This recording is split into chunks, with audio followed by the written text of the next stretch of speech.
अच्छा तो ये देखो, आपको पता है यार, एक फॉर्मूला होता है, probability of occurrence of an event is equal to 1 minus probability of non occurrence of that event. ये पढ़ा है फॉर्मूला कहीं? ये फॉर्मूला पढ़ा है?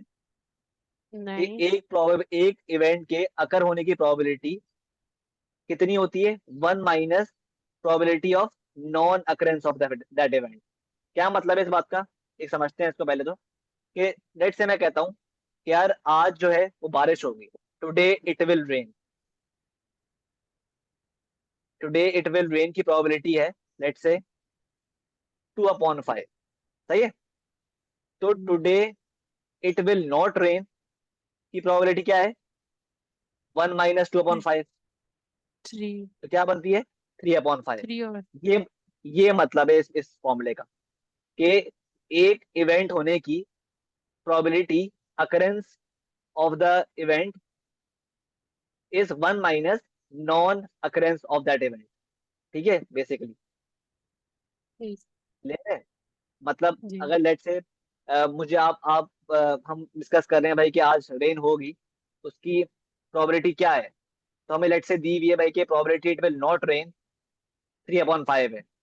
तो मुझे ये निकालने के लिए कि प्रोबेबिलिटी इट विल रेन, क्या करूंगा मैं? 1 - 3/5। तो क्या आ जाएगा? 2/5, जो कि occurrence of that event. Clear है? जी। ये पूरा कॉन्सेप्ट है। जी। ऐसा क्यों है? क्योंकि प्रोबेबिलिटी याद रखना हमेशा टोटल होती है। टोटल प्रोबेबिलिटी जो होती है ना, वो होती है 1। प्रोबेबिलिटी कभी भी 1 से एक्सीड नहीं करती। क्लियर है? जी। प्रोबेबिलिटी कभी भी 1 से एक्सीड नहीं करेगी। ये बात ध्यान में रखना। पता है ना ये तो बात? जी। जी। है ना?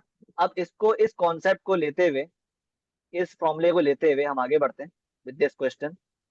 तो ये बहुत इजी हो जाएगा हमारे लिए सॉल्व करना है इसको। तो अब मुझे बताओ, ये कह रहा है कि प्रोबेबिलिटी निकालनी है कि भाई सारे कलर्स जो हैं वो डिफरेंट है। टू बटन्स आर डिफरेंट, जो निकाले गए हैं वो डिफरेंट है। ठीक है? तो क्या ये बेहतर नहीं है कि हम पहले निकाल लें कि भाई सेम कलर्स की प्रोबेबिलिटी क्या होगी? हमसे मांगी क्या है उसने? डिफरेंट कलर की प्रोबेबिलिटी। डिफरेंट। तो अगर हम सेम कलर की प्रोबेबिलिटी निकाल लें और उसको 1 में से माइनस कर दें, तो हमारे पास ये आ जाएगी डिफरेंट कलर की प्रोबेबिलिटी। जी। तो अगर मैं पहले, हम निकालते हैं प्रोबेबिलिटी ऑफ सेम कलर, कि उसने भाई बैग से 2 बटन्स निकाले और वो दोनों सेम कलर के थे। तो ये निकालना बहुत इजी है, इसलिए हम ये कर रहे हैं। ठीक है? किस तरह निकालेंगे? कि या तो उसने दोनों ग्रीन निकाले होंगे, दोनों बटन्स ग्रीन होंगे, और दोनों बटन्स रेड होंगे, और दोनों बटन्स क्या होंगे? ब्लू होंगे। ये प्रोबेबिलिटी है आपके पास सेम कलर की। जी। मतलब उसने पहला बटन निकाला होगा ग्रीन, और सेकंड भी ग्रीन आया होगा। या फिर पहला आया होगा रेड, सेकंड भी रेड आया होगा। या फिर और मतलब होता है प्लस। ठीक है? और फर्स्ट निकाला होगा ब्लू, सेकंड भी क्या होगा? ब्लू। ये बन गई पॉसिबिलिटी सारी। जी। है ना? तो अब निकालते हैं इसकी प्रोबेबिलिटी। तो मुझे बताओ कि पहला जो बटन है वो ग्रीन आया है, उसकी प्रोबेबिलिटी क्या होगी? ग्रीन बटन कितने हैं बैग में? 2। 2 ग्रीन बटन हैं।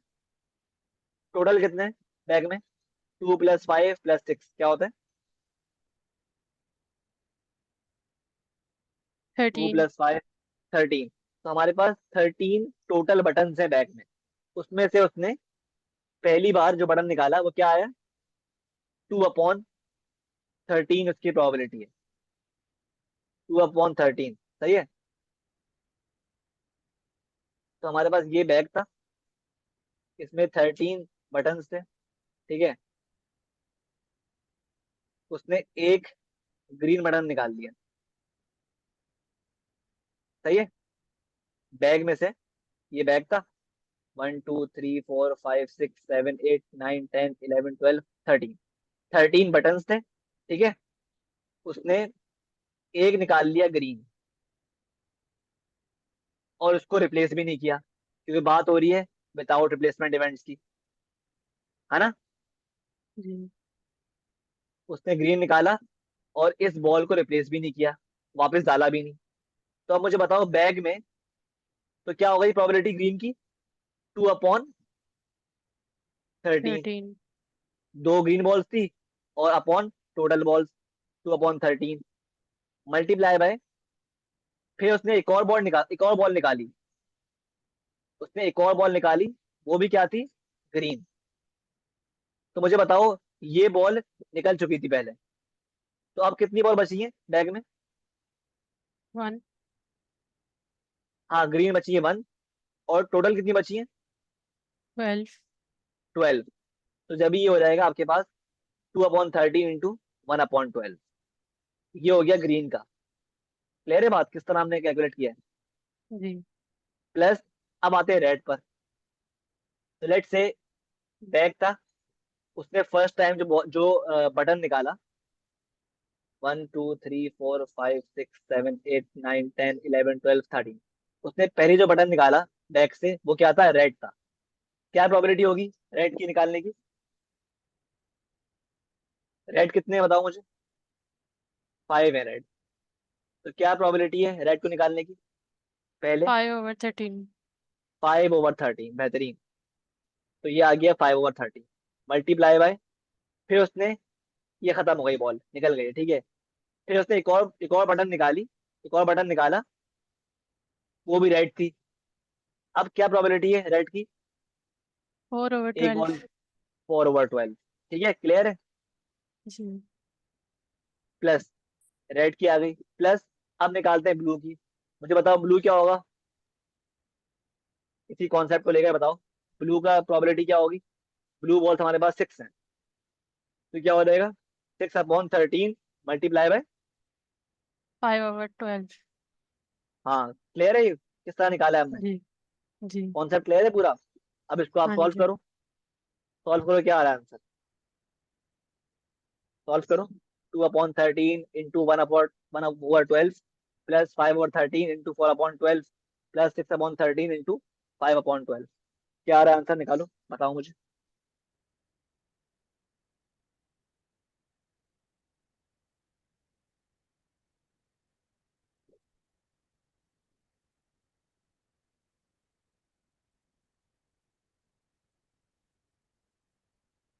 +5/13 multiply by 4/12 plus 6/13 multiply by 5/12, तो आपके पास आंसर आ रहा है 1/3। ये आ रहा है आपका आंसर, मैं कर रही हूँ कैलकुलेट। करो बताओ मुझे फिर जल्दी से।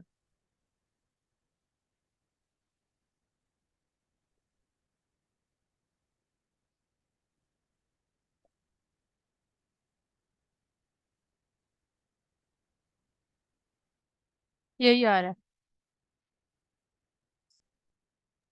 ये आ रहा है, ठीक है। अब बताओ क्या ये आंसर है इस क्वेश्चन का, ये किसकी प्रोबेबिलिटी नहीं। है बताओ मुझे, ये प्रोबेबिलिटी किसकी है, सेम सेम कलर। कलर की डिफरेंट कलर की, सेम कलर की। उसने मांगा क्या है क्वेश्चन में, different. Probability of different colours. तो क्या अगर हम इस प्रोबेबिलिटी ऑफ सेम कलर को 1 में से माइनस कर दें, तो हमारे पास प्रोबेबिलिटी ऑफ डिफरेंट कलर नहीं आ जाएगी,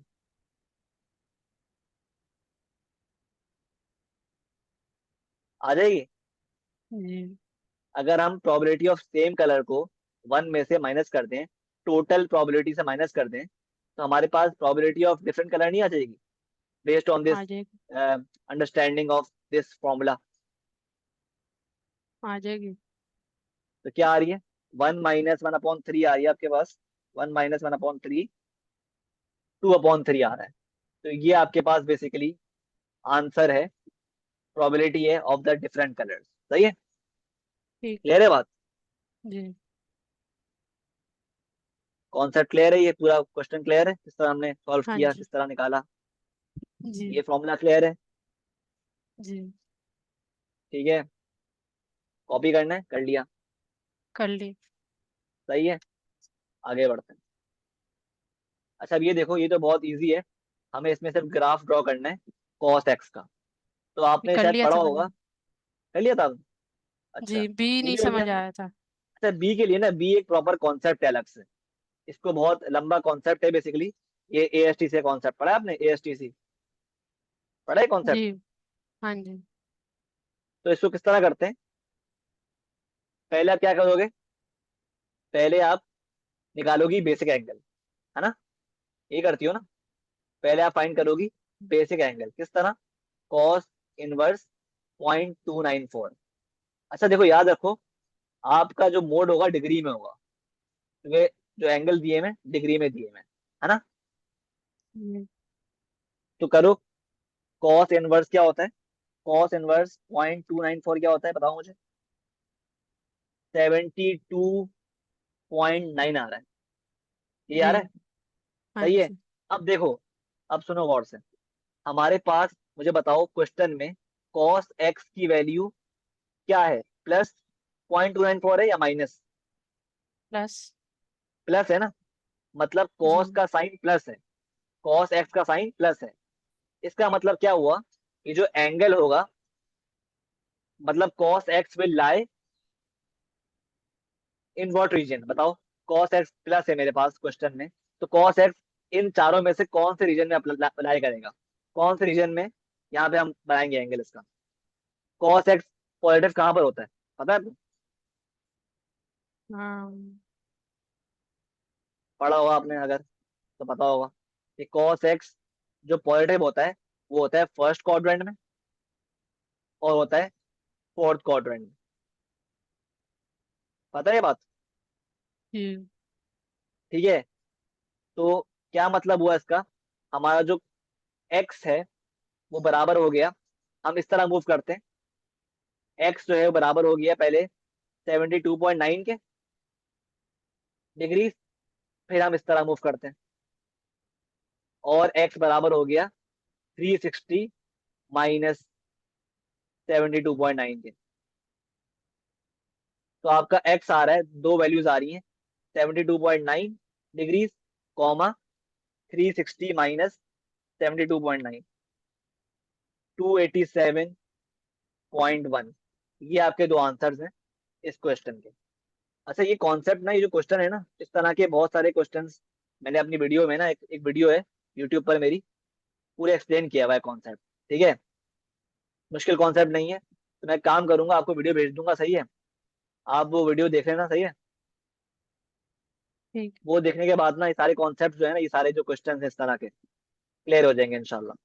ठीक है, सब में एक ही काम कर रहे होते हैं हम, ठीक है।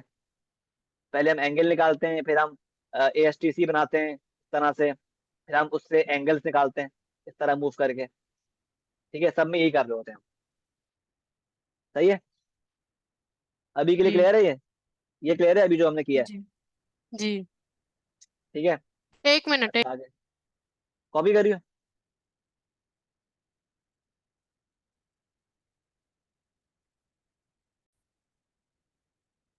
देखो इसमें क्या बोल रहा है, कि at the end of 2021 there were this many rhinos living in the wild. The number of rhinos is expected to decrease exponentially by 3% each year. Decrease कर रहा है, ठीक है, डिक्रीज कर रहा है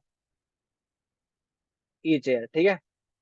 work out the number of rhinos expected to be living in the wild 4 years later. 4 साल बाद, मतलब 2025 के एंड, सही है, क्लियर है। Give your answer correct to the nearest whole number. अब देखो ऐसे क्वेश्चंस में ना, जहाँ पे बात हो रही हो एक्सपोनेंशियल डिक्रीज या इंक्रीज की, तो हम अप्लाई करेंगे, आपने एक फॉर्मूला पढ़ा होगा कंपाउंड इंटरेस्ट का, पढ़ा है फॉर्मूला, क्या होता है, जी। फॉर्मूला ऑफ कंपाउंड इंटरेस्ट बताओ क्या होता है। Amount is equal A to, हाँ, पी इंटू 1 + R/100। 1 + R/100, और बाहर आता है नंबर ऑफ ईयर्स। टी। हम्म। हाँ यार एन कर लो, हाँ टी कर लो, चलो टी कर लो, सही, टी, ठीक है। यहाँ पे टी क्या है, नंबर ऑफ ईयर्स, है ना।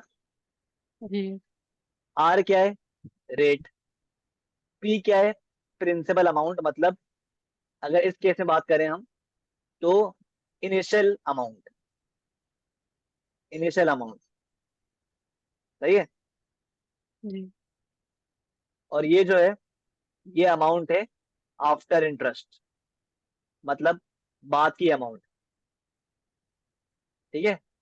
तो इवन दो ये सवाल जो है ये प्रॉफिट लॉस का सवाल नहीं है, लेकिन फिर भी we can apply this exact formula here as well, क्योंकि खुद देखो, वो खुद कह रहे हैं भाई कि आपकी जो शुरू में अमाउंट थी ना राइनोस की, वो क्या थी, 2700, मतलब पी था, पी है 27,000, है ना। जी। और वो ये कह रहा है कि चाहिए क्या, हमें चाहिए number of rhinos after 4 years, मतलब अमाउंट की बात कर रहे हैं, अमाउंट रिक्वायर्ड है ना, एक ही बात है ना। जी। सिमिलरली उसने हमें रेट दिया हुआ है कि डिक्रीज कर रहा है रेट बाय 3% ईच ईयर, ठीक है। तो याद रखना, क्योंकि ये रेट डिक्रीज कर रहा है, तो हम इस फॉर्मूले में क्या कर देंगे, एक चेंज कर देंगे, हम कर देंगे -3/100, प्लस नहीं आएगा क्योंकि बात कर रहा है डिक्रीज की, डिक्रीज हो रहा है, क्लियर है। समझ नहीं आया। यार ये कॉन्सेप्ट बेसिकली है नहीं कुछ, ये फॉर्मूला है बस, फॉर्मूला पढ़ा हुआ है ये फॉर्मूला पढ़ा है जी। कंपाउंड इंटरेस्ट का। इसमें पी क्या हाँ होता है, जी। बताओ मुझे, पी क्या होता है बताओ। इसमें कुछ प्रिंसिपल। समझने का नहीं है, सिर्फ अप्लाई करना है फॉर्मूला बस। प्रिंसिपल अमाउंट क्या होती है, अमाउंट जो पहले अमाउंट थी, है ना, पहले अमाउंट थी, है ना, इनिशियल अमाउंट की बात कर जी। रहा है। तो मुझे बताओ, इस सिनेरियो में, एग्जांपल में, राइनोस का जो नंबर है वो शुरू में क्या है, क्या शुरू में बताया हुआ है, 27,000। तो पी हो गया, है ना, पी हो गया, जी। जी। सही है। इसी तरह वो कह रहा है भाई कि राइनोस का जो नंबर है वो डिक्रीज कर रहा है एक्सपोनेंशियली 3% ईच ईयर, तो रेट क्या हो गया, आर क्या हो गया, 3। 3%। लेकिन क्योंकि आर जो है वो डिक्रीज कर रहा है, तो हम क्या कर देंगे आर को, -3%। ये शो कर रहा है कि आर डिक्रीज कर रहा है, सही है, ठीक क्लियर है बात। है। तो जी। आर क्या हो गया बताओ इस फॉर्मूले में, -3%। -3। और वो कह रहा है भाई कि मुझे बताएं number of rhinos 4 years letter, तो टाइम क्या हो गया, नंबर ऑफ ईयर्स क्या हो गए, टी क्या हो गया बताओ, और 4।